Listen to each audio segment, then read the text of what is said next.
हर माँ बाप का सपना होता है कि उनका बच्चा आगे बढ़े, कुछ बड़ा करे, लेकिन सही स्कूल का चुनाव करना सबसे बड़ा कदम होता है। तो आइए नारायण विद्यालय में, जहाँ सिर्फ किताबों की पढ़ाई नहीं, लेकिन बच्चों के आने वाले फ्यूचर को ब्राइट किया जाता है। यहाँ प्री प्राइमरी से 12वीं साइंस और कॉमर्स की पढ़ाई इंग्लिश और गुजराती मीडियम में उपलब्ध है। साथ ही 12वीं कॉमर्स, इंग्लिश और गुजराती मीडियम के 100% रिजल्ट ने तो कमाल ही कर दिया है। तो अपने एजुकेशन के सपनों को दो उड़ान और परिवार का नाम करो रोशन। नारायण विद्यालय, शक्तिनाथ भरूच के संग, क्योंकि एडवांस एजुकेशन का एक ही नाम, नारायण विद्यालय।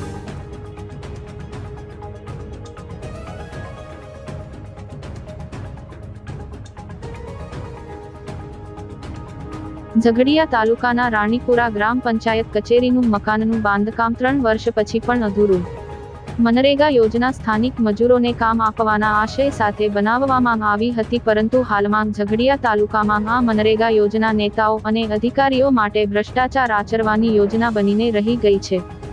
ઝઘડિયા તાલુકા પંચાયત દ્વારા તાલુકાભરમાં મનરેગા યોજના હેઠળ વિવિધ જેવા કે પંચાયત કચેરીનું બાંધકામ, સીસી રોડ, મેટલિંગ, વરસાદી કાંસનું બાંધકામ સહિતના કામો કરવામાં આવે છે, જેથી સ્થાનિકોને રોજગારી મળી રહે।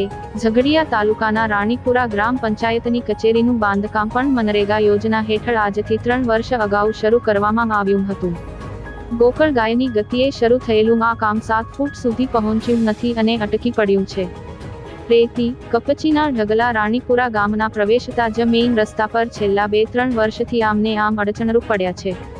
રાણીપુરા ગ્રામ પંચાયતના સરપંચ મિતાબેન વસાવા, તાલુકા પંચાયતના સદસ્ય વિશાલભાઈ પટેલ, તલાટી કમ મંત્રી દ્વારા તાલુકા પંચાયત ઝઘડિયા ખાતે તથા મનરેગા વિભાગમાં પંચાયત કચેરીના અટકી પડેલા બાંધકામ પૂર્ણ કરવા બાબતે વારંવાર રજૂઆત કરવામાં આવી હતી, પરંતુ તાલુકા પંચાયત ઝઘડિયા તથા મનરેગાના જવાબદાર અધિકારીઓ દ્વારા તેનો યોગ્ય કોઈ જવાબ કે નિરાકરણ આજ દિન સુધી લાવવામાં આવ્યું નથી। ગત ઓક્ટોબર, નવેમ્બર, માર્ચ દરમિયાન આ અટકી પડેલું કામ ફરીથી શરૂ કરવામાં આવ્યું હતું, પરંતુ થોડું કામ કર્યા બાદ ફરીથી રાણીપુરા ગ્રામ પંચાયતનું કામ બેદરકારી અને તંત્રને નિષ્કાળજીના કારણે અટકી પડ્યું છે।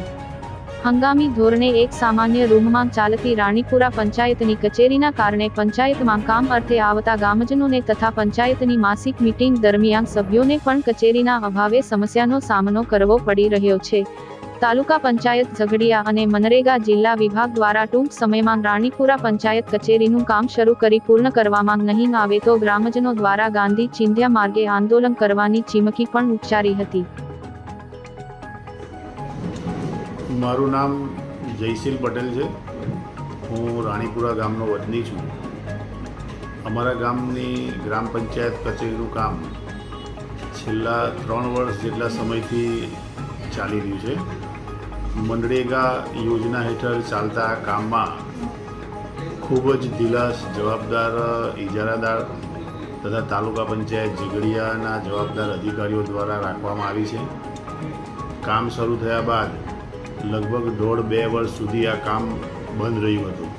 ત્યારબાદ ગ્રામજનો, ગામના સરપંચ અને તાલુકા પંચાયતના સદસ્ય દ્વારા તાલુકા પંચાયતમાં રજૂઆત બાદ ગત ઓક્ટોબર, નવેમ્બર માસમાં આ કામ શરૂ કરવામાં આવ્યું હતું, પરંતુ તે પણ છેલ્લા 2-3 મહિનાથી કામ બંધ થઈ ગયું છે। હાલમાં અધૂરી હાલતમાં છે અને કોઈ કોન્ટ્રાક્ટર કે કોઈ જવાબદાર અધિકારી આ કામ જોવા માટે આવતા પણ નથી। ત્યારે ગ્રામજનો વતી મારે એટલું જ કહેવું છે કે સરકાર મોટા ઉપાડે મનરેગાની આટલી મોટી મોટી જાહેરાતો કરે છે, પરંતુ તેની પર પૂરતું ધ્યાન આપવામાં આવતું નથી, જે વ્યાજબી નથી। આજે રાણીપુરા ગ્રામ પંચાયતના તલાટી, સરપંચ, ચૂંટાયેલા સભ્યો ગ્રામ પંચાયત કચેરી વગર એટલી હાલાકીનો સામનો કરી રહ્યા છે કે તે કહેવું મુશ્કેલ છે। દર માસે યોજાતી મીટિંગ, લોકોના કામો, પણ આ કચેરીના અધૂરા કામના કારણે અન્ય સ્થળે નાની રૂમમાં કરવા પડે છે, જેથી ભારે હાલાકીનો સામનો કરવો પડી રહ્યો છે। તાલુકાના અધિકારીઓને ગ્રામજનો વતી એટલું જ નિવેદન છે કે સત્વરે આ કામ પૂરું કરવામાં આવે, જેથી રાણીપુરા ગ્રામ પંચાયતની કચેરી ફરીથી કાર્યરત થાય અને લોકોને પડતી હાલાકી દૂર થાય।